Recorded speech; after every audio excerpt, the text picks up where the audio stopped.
নমস্কাৰ এই মুহূৰ্তত আজি সন্ধিয়া ৰাজ্যখনৰ লগতে ভাৰতবৰ্ষৰ বিভিন্ন প্ৰান্তৰ পৰা কেইবাটাও গুৰুত্বপূৰ্ণ খবৰ লৈ আহিছো আৰু এনেকুৱা খবৰসমূহ নিতৌ পাবৰ বাবে চেনেলটো সাবস্ক্ৰাইব কৰি এই ভিডিঅ'টিত একটাকৈ লাইক কৰিবলৈ নাপাহৰিব। মুহূৰ্তত আজি সন্ধিয়াৰ কেইবাটাও বিগ ব্ৰেকিং নিউজ আহি পৰিছে ৰাজ্যবাসীৰ বাবে আৰু এই মুহূৰ্তত এটা খুবেই গুৰুত্বপূৰ্ণ খবৰ আহি পৰিছে প্ৰতিজন ব্যক্তিৰ বাবে। এতিয়াৰ পৰা সাৱধান হ'ব। কোভিড প্ৰতিৰোধী ফেস মাস্কে করিয়াব পারে শরীরের প্রতি তীব্র ভাবুকি আর এনেকৈ হকিউনি দিলে বিজ্ঞানীসকলে। এই মুহূর্তত এটা খুবই ভয়ঙ্কর খবর আহি পড়েছে। কোভিড প্রতিরোধী ডিসপোজেবল ফেস মাস্কেও কঢ়িয়াই নিব পারে মারাত্মক ভাবুকি।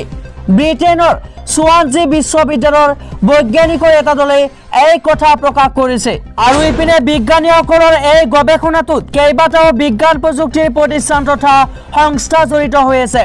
বিজ্ঞানীসকলে কৈছে যে যেতিয়া ডিসপোজেবল ফেস মাস্কখন পানীত ডুবোৱা হয় তেতিয়া মাস্কখনৰ পৰা মাৰাত্মক ৰাসায়নিক পদাৰ্থ বাহিৰ হৈ আহে আৰু এই ৰাসায়নিক পদাৰ্থসমূহে প্ৰদূষিত কৰে পানীখিনি। আৰু ইপিনে গৱেষণাটোৰ নেতৃত্ব লোৱা বিশ্ববিদ্যালয়খনৰ এগৰাকী বিজ্ঞানী ডক্টৰ চাৰ্পে কয় যে মহামাৰীক শেষ কৰিবলৈ সকলোৱে মাস্ক পৰিধান কৰা প্ৰয়োজনীয়, যদিও মাস্কসমূহৰ উৎপাদনৰ সম্পৰ্কে অধিক গৱেষণা আৰু নীতি নিৰ্দেশনাৰো প্ৰয়োজন, যাতে পৰিৱেশ আৰু মানুহৰ স্বাস্থ্যৰ প্ৰতি এই সৃষ্টি কৰা ভাবুকিক হ্ৰাস কৰিব পাৰে। গৱেষণাটোত কেইবা ধৰণৰো ডিসপোজেবল মাস্ক পৰীক্ষা কৰি চোৱাৰ পাছত বিজ্ঞানীসকলে এই মত পোষণ কৰিছে। বিজ্ঞানীসকলে লগতে কয় যে মাস্কসমূহত থকা ৰাসায়নিক পদাৰ্থই মানুহৰ শৰীৰত কৰ্কট ৰোগৰ সৃষ্টি কৰিব পাৰে আৰু এই সম্পৰ্কে বিজ্ঞানীসকলে মাস্ক উৎপাদন কৰোঁতে সাৱধানতা অৱলম্বন কৰিবলৈ সকীয়াই দিছে। আৰু এই মুহূৰ্তত আকৌ এটা গুৰুত্বপূৰ্ণ খবৰ আহি পৰিছে ৰাজ্যবাসীৰ বাবে। কৰোনা দ্বিতীয় ঢৌৰ ভয়ঙ্কৰ প্ৰভাৱ পৰিব পাৰে শিশুৰ ওপৰত। কিদৰে কৰিব মোকাবিলা তাকে লৈ চিন্তাত পৰিছে চিকিৎসকসকল। এই মুহূৰ্তত এটা খুবেই গুৰুত্বপূৰ্ণ খবৰ আহি পৰিছে। কি ভয়ঙ্কৰ দিন আহিছে। কৰোনাৰ দ্বিতীয় ঢৌৱে সৰ্বত্ৰ দাখৰ সৃষ্টি কৰিছে।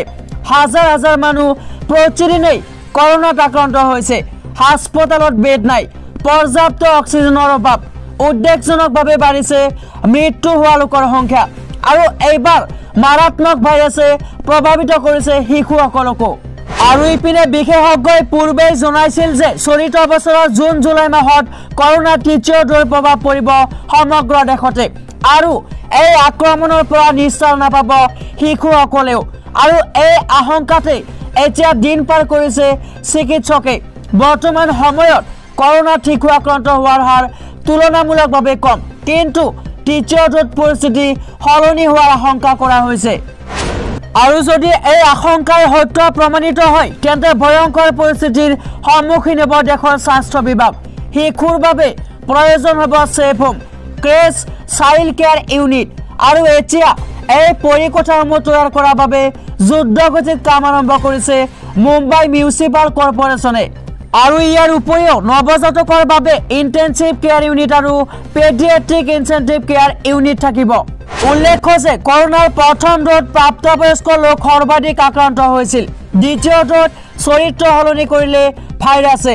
সাধাৰণতে কম বয়সৰ লোকসকলো আক্ৰান্ত হৈছে কৰোনাত। তৃতীয় ঢৌৰ প্ৰভাৱ কণ কণ শিশুসকলৰ ওপৰত পৰাৰ আশংকা কৰিয়েই পেডিয়াট্ৰিক বিভাগক সম্পূৰ্ণ সাজু কৰি ৰখাৰ সিদ্ধান্ত লৈছে মহাৰাষ্ট্ৰ চৰকাৰে। কাৰণ চিকিৎসকসকলে জনাইছে যে কৰোনা হলে শিশুসকলৰ স্বাভাৱিক ৰোগ প্ৰতিৰোধ ক্ষমতা হ্ৰাস পাব, ফলত ৰোগৰ লক্ষণ ভয়ঙ্কৰ হৈ উঠিব পাৰে। ফলত আগতীয়াকৈ সমগ্ৰ দেশ এই ক্ষেত্ৰত প্ৰস্তুত হৈ থকাটো ভাল। এই মুহূৰ্তত এটা বিগ ব্ৰেকিং নিউজ আহি পৰিছে ৰাজ্যবাসীৰ বাবে। কোভিডৰ ভয়াৱহ পৰিস্থিতি। ৰাজ্যত এদিনতে কোভিডত মৃত্যু হৈছে 55 গৰাকীকৈ লোক আৰু আক্ৰান্ত হৈছে 4826 গৰাকী লোক।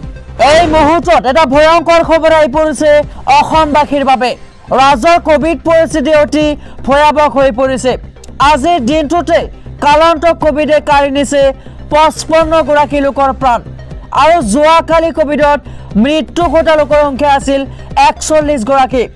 আৰু ইপিনে ৰাজ্যত অব্যাহত আছে কোভিডৰ সংখ্যাৰ। বিগত 24 ঘণ্টাত ৰাজ্যত মাৰাত্মক ভাইৰাছবিধত আক্ৰান্ত হৈছে 4826 গৰাকী লোক ঘণ্টাত 52077টা কোভিডৰ পৰীক্ষা সম্পন্ন কৰা হয় আৰু ইপিনে কামৰূপ মেট্ৰত বিগত 24 ঘণ্টাত কোভিডত আক্ৰান্ত হৈছে 1384 গৰাকী লোক কোভিড পজিটিভিটিৰ হাৰ হৈছে 9.27% আৰু এই সময়ছোৱাত ৰোগ মুক্তিৰ হাৰ হৈছে 88.99%। স্বাস্থ্যমন্ত্ৰী হিমন্ত বিশ্ব শৰ্মাই প্ৰকাশ কৰা মতে কোভিড ৰোগীৰ বৰ্ধিত সংখ্যা লৈ চাই চিকিৎসালয়ত বিচনাৰ সংখ্যা বৃদ্ধিৰ পদক্ষেপ গ্ৰহণ কৰা হৈছে আৰু আনহাতে পৰিস্থিতি নিয়ন্ত্ৰণৰ বাহিৰলৈ গ'লে লকডাউন দিয়াৰ বিকল্প নাথাকিব বুলিও তেওঁ প্ৰকাশ কৰে আৰু ইপিনে অসমত এদিনত কোভিডত আক্ৰান্তৰ সংখ্যা 10,000 অতিক্ৰম কৰিলে অসমৰ পৰিস্থিতিও দিল্লীৰ দৰে হৈ পৰিব বুলি আশংকা কৰা হৈছে। আজিৰে পৰা ৰাজ্যত পচিকিৰ ওপৰত 18ৰ পৰা 46 বছৰৰ লোকক কোভিডৰ ভেকচিন প্ৰদানৰ কাম আৰম্ভ কৰা হৈছে। গুৱাহাটী প্ৰেছ ক্লাবত আজি স্বাস্থ্যমন্ত্ৰী হিমন্ত বিশ্বৰ উপস্থিতিত সাংবাদিকসকলক ভেকচিন প্ৰদান কৰা হয় আৰু এই মুহূৰ্তত আকৌ এটা বিগ ব্ৰেকিং নিউজ আহি পৰিছে ৰাজ্যবাসীৰ বাবে। কোভিড নিৰ্দেশনা ভংগ কৰাসকলৰ বিৰুদ্ধে গোচৰ ৰুজু কৰিব প্ৰশাসনে। এই মুহূৰ্তত এটা গুৰুত্বপূৰ্ণ খবৰ আহি পৰিছে অসমবাসীৰ বাবে। এতিয়াও কোভিড নীতি নিৰ্দেশনা নামানি ঘূৰি ফুৰা লোকসকলৰ বিৰুদ্ধে গোচৰ ৰুজু কৰিব বিশ্বনাথ জিলা প্ৰশাসনে। বিশ্বনাথ জিলাৰ উপায়ুক্ত প্ৰণৱ কুমাৰ শৰ্মাই জিলাখনৰ দণ্ডাধীশসকলক সঘনাই ক্ষেত্ৰ পৰিদৰ্শন কৰাৰ লগতে আৰু মাস্ক নিপিন্ধা কোভিড নীতি নিৰ্দেশনা ভংগ কৰাসকলৰ বিৰুদ্ধে গোচৰ ৰুজু কৰিবলৈ নিৰ্দেশ দিছে। লগতে শৰ্মাই কয় যে কোভিড নীতি নিৰ্দেশনা ভংগ কৰাসকলৰ বিৰুদ্ধে কঠোৰ হোৱাৰ সময় আহি পৰিছে। ৰাজহুৱা স্থানত মাস্ক পৰিধান নকৰাসকলে কেৱল নিজৰ স্বাস্থ্যৰ বাবেই নহয় আনৰ প্ৰতিও ভাবুকিৰ সৃষ্টি কৰিছে। মই ইতিমধ্যে দণ্ডাধীশসকলক এনে লোকৰ বিৰুদ্ধে গোচৰ ৰুজু কৰাৰ লগতে আইনী ব্যৱস্থা গ্ৰহণ কৰিবৰ বাবে নিৰ্দেশ জাৰি কৰিছো। আমি কেইজনমান আইন নমনা লোকৰ বাবে সৰ্বসাধাৰণ ৰাইজক বিপদৰ মাজলৈ ঠেলি দিব নোৱাৰো। আৰু ইপিনে জিলাখনত কোভিড ৰোগীৰ সংখ্যা লাহে লাহে বৃদ্ধি পোৱাৰ প্ৰতি দৃষ্টি ৰাখি সৰ্বসাধাৰণ লোকে যাতে কোভিড নীতি নিৰ্দেশনা মানি চলে তাৰ বাবে বিশেষ ব্যৱস্থা গ্ৰহণ কৰা হৈছে। জিলাখনত কোভিড নীতি নিৰ্দেশনা বলবৎ কৰিবৰ বাবে অতি কমেও 11টা ফ্লাইং স্কোৱাড গঠন কৰা হৈছে। বিগত সপ্তাহটোত মাস্ক পৰিধান নকৰা আৰু নিয়ম ভংগকাৰীৰ পৰা প্ৰায় 60,000 টকা জৰিমনা সংগ্ৰহ কৰা হৈছে। প্ৰশাসনে সমগ্ৰ জিলাখনতে ভ্ৰাম্যমান ৰাজহুৱা প্ৰচাৰ ব্যৱস্থাৰ যোগেদি জনসাধাৰণে মানি চলিবলগীয়া কোভিড নীতি নিৰ্দেশনা সম্পৰ্কে সজাগ কৰাৰ দিহা কৰিছে। প্ৰশাসনে ব্যাপক কোভিড পৰীক্ষা কৰাৰ ওপৰতো গুৰুত্ব আৰোপ কৰিছে যাতে আক্ৰান্ত লোকক চিনাক্ত কৰি পৃথকীকৰণৰ ব্যৱস্থা কৰিব পৰা যায়। বাছ আৰু ৰেল যোগে অহা যাত্ৰীসকলক জিলাখনৰ দুৱাৰ মুখতে আৰু ৰেল ষ্টেচনত পৰীক্ষা কৰি থকা হৈছে আৰু তদুপৰি বিশ্বনাথ পৌৰসভা আৰু খণ্ড উন্নয়ন বিষয়াৰ কাৰ্যালয়ৰ যোগেদি ৰাজহুৱা স্থান যেনে বজাৰ বাছ স্থান ৰেলৱে ষ্টেচন কাৰ্যালয় ব্যৱসায়িক প্ৰতিষ্ঠান আদি নিয়মীয়াকৈ চেনিটাইজ কৰি থকা হৈছে।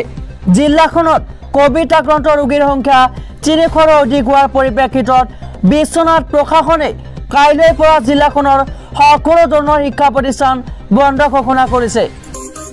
তো বন্ধু বান্ধৱীসকল আজিৰ ভিডিঅ'টো ইমানতে অন্ত পেলাইছো। এনেকুৱা নিউজবোৰ নিতৌ পাবৰ বাবে চেনেলটো ছাবস্ক্ৰাইব কৰি ৰাখিব।